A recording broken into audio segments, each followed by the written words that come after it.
Cara, it was interesting. I had an interesting reaction to our show last week. Some people may not have figured out that I'm no longer the president of Collingwood.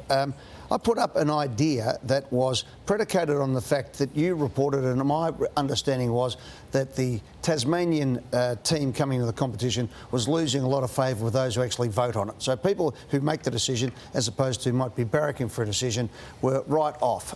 Here's what Nick Street and Peter Gutwin, who's the former Premier, and Peter Gutwin I find is a really good bloke. Here's what they had to say, though, and they, as you would say, went after the man. It's just frustrating that when the CEO of the AFL comes down on a Thursday and says, look, all the work we're doing is towards making a decision on a 19th licence, and then 3 days later you've got one of the most prominent people in AFL media putting up an idea that's been discussed and rejected before, and the Tasmanian government's made clear they won't support. It just gives the idea legitimacy again, and so we just felt like we had to make a stand and say, look, that we're not interested. And this, of course, is the front page of the Mercury. It says your plan is bullshit, Ed.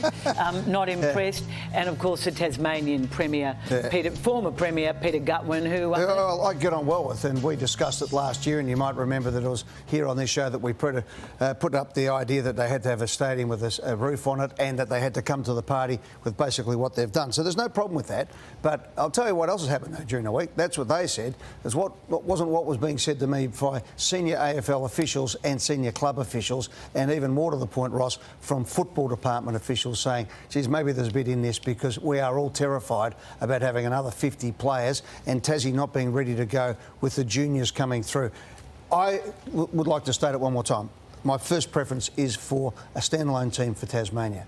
But I am not from the free beer party, though, Caro. I do see the problems that are coming, and they're coming fast. I still believe in a 19th team, and I still believe it is going to happen. I think Gillon McLachlan does have a plan B, but I have faith that he will deliver this 19th team.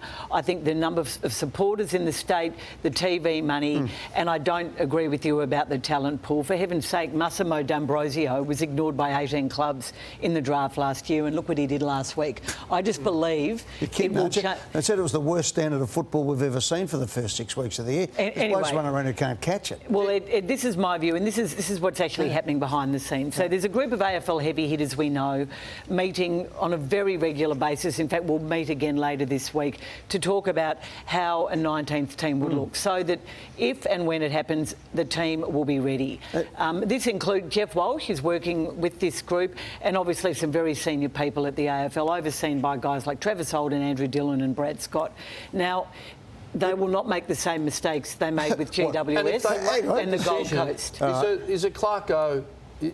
He's the preferred candidate, isn't he? Well, the team won't arrive at least until 2025. He's talking about big time, isn't he? But he's certainly passionate about it, and I think it'd be a great choice. I heard his passion firsthand. It wasn't it was a public breakfast, and he spoke about Tassie, and he spoke about where there's passion, there's willpower. Where there's willpower, there's great effort, and you could see he's like my age, 56. It'd be a 10-year build. It'd be a 6-year build. Everything he's passionate about, the talent pathway, build the club from the ground up, make it strong, and then coach. It'd be a 10-year for Alistair Clarkson. Which is exactly what that's a legacy piece for him. But that's exactly what I said last year. But, Cara, this is the point.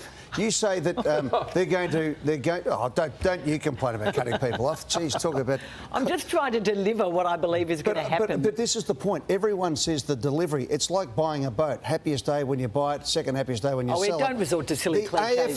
The AFL have botched every single entry into the competition other than Richmond in 1908 and the 2 Adelaide sides. I don't believe they'll watch this one. I think they're putting a lot of work into... I've sat in the meetings and heard them get up with all the slideshows, and none of them have actually ever made it.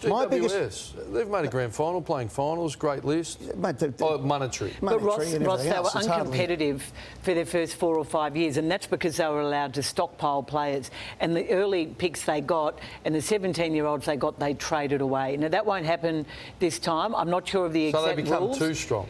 No. Let's make them reasonably strong. No, they don't. I'll settle down.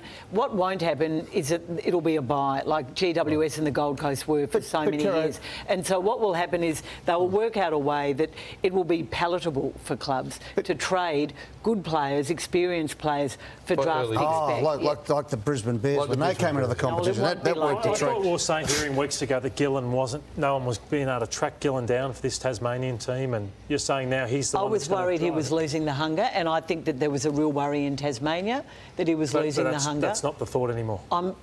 Whether I was completely wrong or whether there's a lot more happening. Hold that. Get a freeze frame of that. What did you say? I often admit that I'm wrong. Often. I think he certainly has been despondent.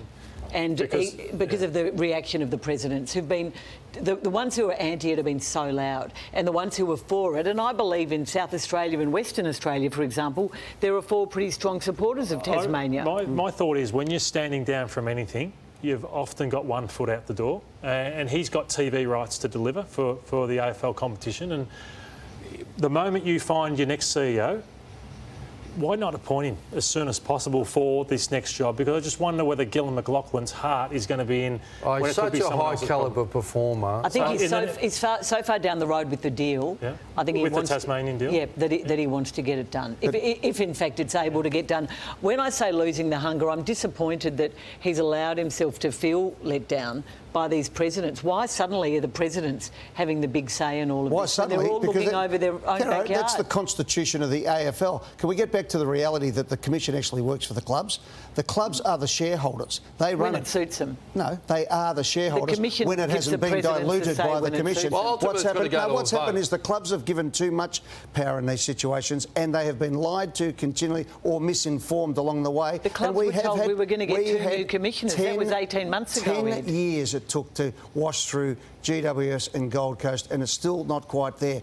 I'm a supporter. I voted for it. Right? But Ed, if you want to go to the history, the AFL Commission came about because the VFL clubs had cannibalised themselves and spent everything and were broke. So they made decisions for the greater good of the game and recalibrated the competition. That's what happened. Yeah, but they also don't get it right all the time either. No one does. But it goes to a vote, though, doesn't it? It does. But the point where I'm trying to make, and I'm in vigorous agreement on this with Caroline, is that we'd love to have the Tasmanian situation. But what we don't want to do is end up with a whole lot of really small teams struggling for the next period, because the TV rights money won't be there the next time around. You can't. No business in the world at the moment is expanding with less attractive games. Everyone's contracting and going to blockbusters. So the AFL might have got it right, but they might be the only organisation in the world who's doing it at the moment. I respectfully disagree. Into a I'm recession. an expansionist, and I think it will happen. Yeah, well, I hope it does. No one's arguing against that. What we're saying, though, is it might happen and then it might be a disaster. So let's try and get the best possible result. Listen to people who actually genuinely love Tasmanian football, who've regretted that it's been driven to where it is, but at the same time, I'm not going to stand and watch people drive over a cliff and applaud on the way through.